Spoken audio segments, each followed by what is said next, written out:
नमस्कार, मैं हूं कृतिका और पेश आज के प्रमुख हलचल। 21 फरवरी को सीएम हेल्पलाइन में दर्ज शिकायतों के निराकरण की स्थिति की समीक्षा करते हुए कलेक्टर मुजीबुर रहमान खान ने कहा कि विगत 4 माह में सीएम हेल्पलाइन में दर्ज शिकायतों के निराकरण में प्रगति आई है। सभी के सामूहिक प्रयासों से सीधी जिला प्रदेश में 16वें स्थान पर है। इस उपलब्धि पर जिले की टीम को बधाई देते हुए कलेक्टर ने आगे भी इस प्रयास को जारी रखने के लिए कहा है। कलेक्टर श्री खान ने कहा है कि सीएम हेल्पलाइन की नियमित समीक्षा से हमें विभिन्न योजनाओं के क्रियान्वयन की जानकारी प्राप्त होती है। इसका मुख्य उद्देश्य योजनाओं के क्रियान्वयन में आ रही कमियों की पहचान कर लोगों को सहज ढंग से योजनाओं से लाभ दिलाना है। कलेक्टर ने कहा कि सभी विभाग योजनाओं का क्रियान्वयन इस प्रकार करें कि शिकायतों की संख्या निरंतर कम होती जाए। कलेक्टर ने आगामी 10 दिनों में अभियान चलाकर 100 दिवस से अधिक लंबित शिकायतों को संतुष्टिपूर्वक निराकृत करने के निर्देश दिए हैं।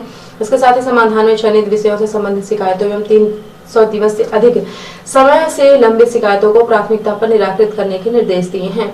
कलेक्टर श्री खान द्वारा आगामी 3 दिवस में सभी फ्रंट लाइन वर्कर को कोविड वैक्सीन की प्रिकॉशनरी डोज लगाने के निर्देश दिए गए हैं। कलेक्टर ने निर्देश दिया है कि सभी विभाग प्रमुख फ्रंट लाइन वर्कर की ड्यू लिस्ट के आधार पर उन्हें प्रिकॉशनरी डोज लगाया जाना सुनिश्चित करें।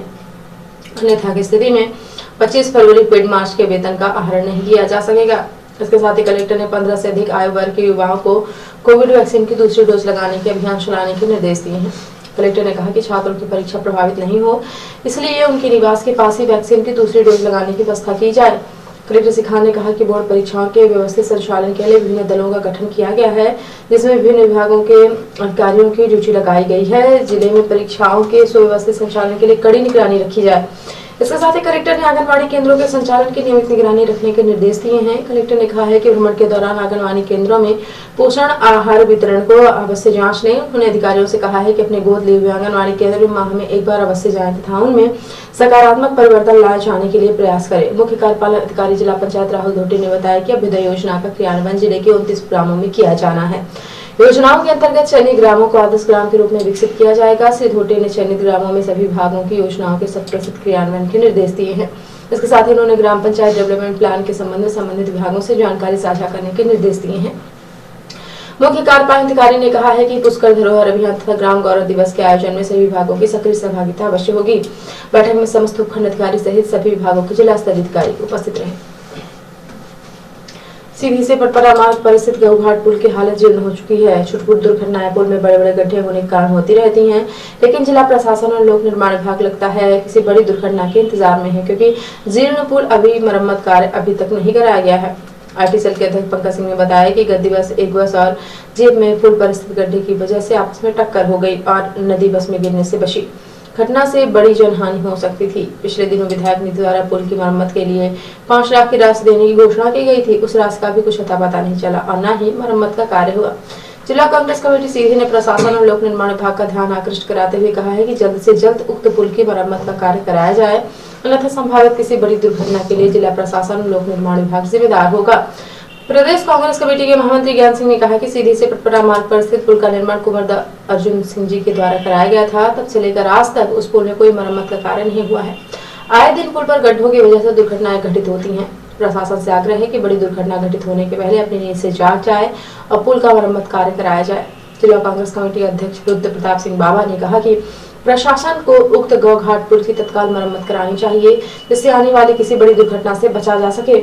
युवा कांग्रेस नेता ज्ञानेंद्र अग्निहोत्री ने कहा कि पिछले 15 सालों के विकास ने कल रात में गऊघाट में एक बड़े हादसे को अंजाम देते ईश्वर की कृपा से बचा लिया।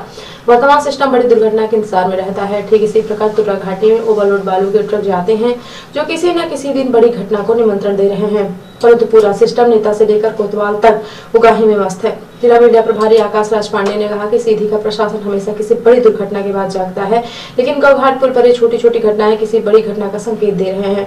अतः लोक निर्माण विभाग और जिला प्रशासन तुरंत संज्ञान लेकर तत्काल मरम्मत का कार्य कराएं।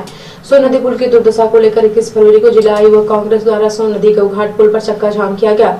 चक्का जाम के दौरान दोनों तरफ भारी जाम लगे, जिससे लोगों का आवागमन पूरी तरह से बंद हो गया।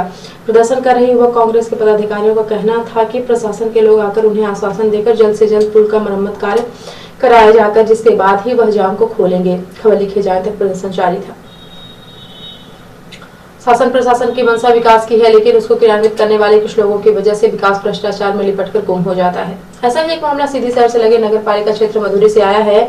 सीधी शहर से लगे मधुरी में स्थित विद्यालय CWSN एवं सक्षम छात्रावास मधुरी में विगत सत्र में पेवर ब्लॉक का कार्य स्वीकृत किया गया था, जिससे तत्कालीन CMO सीधी द्वारा चर्चा कर कार्य प्रारंभ करने का आश्वासन दिया था, लेकिन कार्य प्रारंभ होने के बाद संबंधित एजेंसी और ठेकेदार द्वारा घटिया काम करते हुए काम को अधूरा छोड़ दिया गया है। इससे फरियाद लेकर विद्यालय का प्राचार्य दर-दर भटक रहा है। 21 फरवरी को विद्यालय के हेडमास्टर ने NTV इंडिया न्यूज को फोन करके विद्यालय बुलाया और विद्यालय की समस्याएं बताई और कहा कि इस कार्य को लेकर मैंने कई बार मुख्य नगर पालिका अधिकारी को सूचित किया, लेकिन उनके द्वारा कोई भी ध्यान नहीं दिया जा रहा है और यहाँ पर आधा कार्य अधूरा छोड़ दिया गया। आगे प्रधानाचार्य ने निवेदन किया है कि वह चाहते हैं कि इस कार्य को शीघ्र पूरा कराया जाए, जिससे बच्चों को सुविधा हो और विद्यालय भी बेहतर बन सके। प्राचार्य महोदय, ये आपके विद्यालय मधुरी में पेवर ब्लॉक का काम सैंक्शन हुआ था, क्या वजह हुई आज तक अधूरा पड़ा नहीं हो पाया? अब ये सर हम नहीं बता सकते क्यों अधूरा पड़ा ही है। पूर्व CMO साहब श्री अमर बहादुर सिंह परिहार के कार्यकाल में काम मंजूर हुआ था से लगभग जो है 3 वर्ष पहले 2 ठेकेदारों को मिला है। 6 अक्टूबर से जो है ये आधा अधूरा काम जो है करके जो है, और कई बार जो है चिट्ठी हमने नगर पालिका CMO साहब से दिया भी और उनसे जाकर के व्यक्तिगत मिला भी, निवेदन भी किया कि इसको अति शीघ्र जो है कार्य को पूरा करवा दीजिए। हमने यहाँ तक कहा उनसे कि मतलब आ करके आप इसका अवलोकन कर लीजिए, निरीक्षण कर लीजिए, लेकिन उनके द्वारा भी कोई ध्यान नहीं दिया गया है। इसलिए अधूरा काम सर ये पड़ा हुआ है। तो हम निवेदन करना चाहेंगे आपके माध्यम से कि हमारा काम अति शीघ्र जो है ये पूरा करवाया जाए। ये काम क्यों नहीं पूरा हो पा रहा है, क्या वजह इसके पीछे आपको समझ में आ रही है? अब ये तो हम नहीं बता सकते हैं कि इनका पेमेंट वह नगर पालिका से रुका हुआ है या जो भी बातें हो। अब ये हमारे समझ से परे है सर बात। हाँ, ये विद्यालय शासकीयपुर मध्य विद्यालय मधुरी में और विकलांग छात्रावास मधुरी में दोनों में जो है ये पेवर ब्लॉक का कार्य मंजूर है, लेकिन आज तक जो है पूरा नहीं कराया गया है। जो स्थितियाँ है यानी जो ये नगर पालिका जो है सीधी से मंजूर किया गया था, आज तक काम पूरा नहीं हुआ है। आपके सामने ही जो है ये कम से कम 1/4 भाग में काम हुआ है। इसके बाद जो है छोड़ करके चले गए। बिल्कुल जो है घटिया क्वालिटी की पेवर है। मैं उनसे निवेदन भी किया कि ये जो है तो आप उठवा ले जाइए, हमारे यहाँ जो है तो कम से कम उच्च क्वालिटी का जो है यहाँ पेवर जो है भिजवाया जाए, लेकिन उस पर भी कोई ध्यान नहीं दिया जा रहा है। क्या शुभ नाम है आपका? हमारा नाम राम सहाय साकेत है। मैं इस विद्यालय में प्रधानाध्यापक के पद पर। जिला प्रशासन और मुख्य नगर पालिका अधिकारी को मधुरी की विद्यालय इस समस्या को आकर देखना चाहिए, वरना लोगों का भरोसा विकास और संस्थाओं से उठ जाएगा। आगामी 25 फरवरी को प्रदेश के सभी जिलों में स्वरोजगार दिवस के रूप में मनाया जाना है। कार्यक्रम में शासन द्वारा संचालित स्वरोजगार योजनाओं के हितग्राहियों को लाभान्वित किया जाएगा। कार्यक्रम के आयोजन की तैयारी की समीक्षा करते हुए कलेक्टर मुजीबुर रहमान खान ने सभी संबंधित विभागों को लक्ष्यानुसार स्वरोजगार योजनाओं के प्रकरणों को स्वीकृत एवं वितरित करने के निर्देश दिए हैं। कलेक्टर ने कहा कि इस वित्तीय वर्ष के लिए विभागों को दिए गए लक्ष्यों की प्राप्ति 25 फरवरी के पूर्व करना सुनिश्चित करें। बैंक तथा हितग्राहियों के मध्य संवाद स्थापित कर लक्ष्यों की प्राप्ति के प्रयास किए जाए। कार्यक्रम में मुख्यमंत्री जी द्वारा सीधी जिले के हितग्राही से संवाद भी किया जाना है। कलेक्टर ने कार्यक्रम के गरिमामय आयोजन के लिए विभिन्न विभागों को जिम्मेदारियां सौंपी हैं। कलेक्टर ने शासन के निर्देशों के अनुसार आवश्यक व्यवस्थाएं सुनिश्चित करने के निर्देश दिए हैं। बैठक में मुख्य कार्यपालन अधिकारी जिला पंचायत राहुल धोटे सहित संबंधित विभागों के जिला स्तरीय अधिकारी उपस्थित रहे। पुलिस अधीक्षक और अतिरिक्त पुलिस अधीक्षक सीधी के निर्देशन थाना प्रभारी अमिलिया के मार्गदर्शन में अमिलिया पुलिस ने महज 24 घंटे के अंदर लूट करने वाले 2 आरोपी गिरफ्तार किए हैं। पता क्या है कि फरियादी मोहम्मद इब्रार पिता मोहम्मद शरीफ उम्र 18 वर्ष निवासी डमक थाना मिलिया जिला सीधी का रिपोर्ट दर्ज कराया कि दिनांक 16/2022 को मैं बंसपति पटेल डमक के घर बारात देखने के बाद वापस करा रहा था, जो डमक पंप हाउस के पास 12 बजे रात फरियादी मोबाइल वीवो Y30 पुराना इस्तेमाली जो तकरीबन 10,000 रुपए से बात करते चला जा रहा था, जो अपाचे सफेद रंग की बिना नंबरी का चालक फरियादी के पास रोका। इससे पीछे बैठा व्यक्ति मेरा मोबाइल मेरे हाथ से छीनकर और धक्का देकर भाग गया। फरियादी के अनुसार दोनों की उम्र लगभग 19 से 20 वर्ष की होगी, देखने पर पहचान लेगा। जो फरियादी की रिपोर्ट पर थाना अमिलिया में अपराध क्रमांक 62/22 धारा 392-34 का पंजीबद्ध कर विवेचना की गई। विवेचना के दौरान दोनों आरोपियों की पता तलाश के हर संभव प्रयास किए गए। जो मुखबिर की सूचना व आस पड़ोस में पूछताछ के बाद आरोपी मोनू उर्फ ब्रिजमोहन पटेल पिता गिरीश पटेल उम्र 19 वर्ष निवासी खड़वड़ा एवं दिलीप पटेल पिता वंशमण पटेल उम्र 20 वर्ष निवासी हौदावाड़ा थाना अमिलिया के दस्तयाब हुए। पूछताछ पर जुर्म करना स्वीकार किए, जिन्हें गिरफ्तार कर वाहन अपाची की व लूटी हुई मोबाइल जब्त की जाकर दोनों आरोपियों को दिनांक 21/2/2022 को न्यायालय में पेश किया गया। उक्त कार्यवाही में थाना प्रभारी अमिलिया उप निरीक्षक अभिषेक सिंह परिहार, सहायक निरीक्षक लाड़मणि बंसल, आरक्षक महंत तिवारी, संदीप चतुर्वेदी, प्रभात तिवारी, संतोष यादव का कार्यवाही में विशेष योगदान रहा। रिपोर्टर हिमानी रौतेला ने बताया कि नैनीताल जिला न्यायालय में वरिष्ठ अधिवक्ता दुर्गा दत्त रूबाली का सोमवार को 90 वर्ष की आयु में निधन हो गया। उनके निधन पर अधिवक्ताओं ने गहरा दुख जताया है। मूल रूप से चंपावत जिले के गोलडांडा ग्राम के किराएजर तोप में जन्मे रूबाली का जीवन बेहद संघर्षपूर्ण रहा।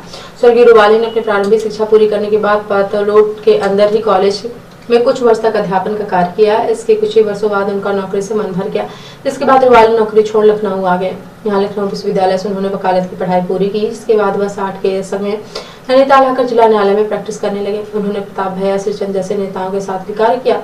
स्वर्गीय रूबाली की राजनीति में रुचि के कारण वह कांग्रेस में नगर अध्यक्ष सहित कई महत्वपूर्ण दायित्वों में भी रहे। वहीं शहीद सैनिक विद्यालय प्रबंध समिति के अध्यक्ष के रूप में भी उन्होंने अपनी जिम्मेदारी बखूबी संभाली।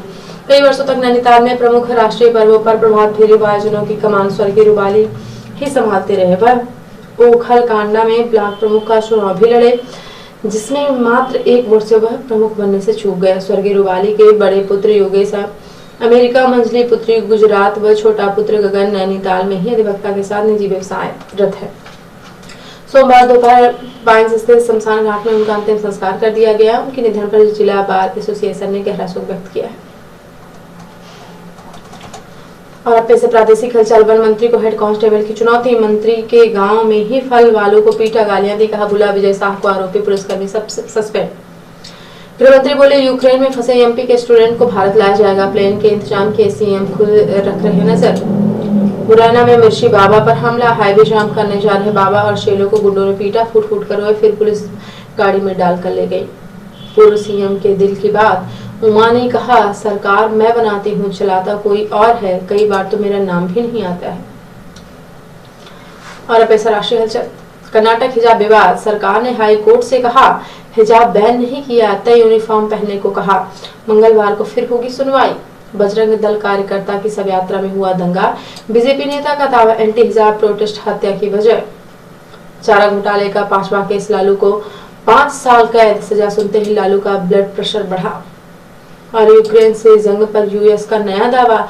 रूस जिन्हें मारेगा उनकी लिस्ट पहले से तैयार। यूक्रेन ने तबाह किया रूसी सैन्य ठिकाना।